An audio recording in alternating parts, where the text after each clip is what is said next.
The intention of LibraryAware graphics is that they're sort of meant to be posted on social media or sent out in digital newsletters. So for this graphic, for example, I want it to be posted on Facebook. So to do that, what we need to ensure is that it's saved first and it has a name. So to save your graphic, you're going to hit save in the top right here, and it'll save it. If you have not previously saved it, it's going to ask you to name it, which you can also rename by clicking this little arrow tab beside save.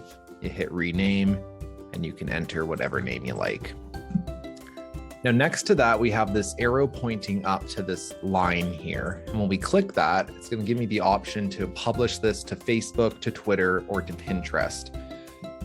And so clicking on that is going to bring me to another page where I can input different text and links that I want in my post, and then it will post on Facebook on my behalf.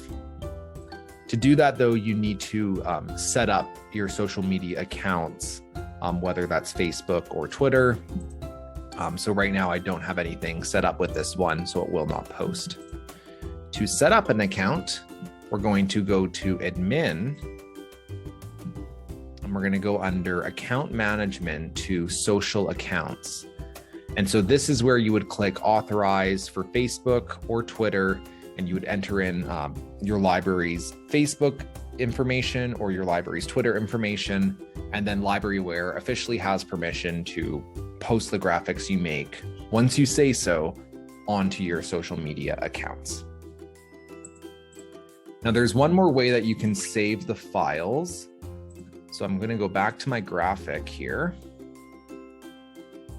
because we can also save it as a PDF. All right, so I have my graphic. I'm going to go to print. It's going to give me a little preview. I'm going to hit print.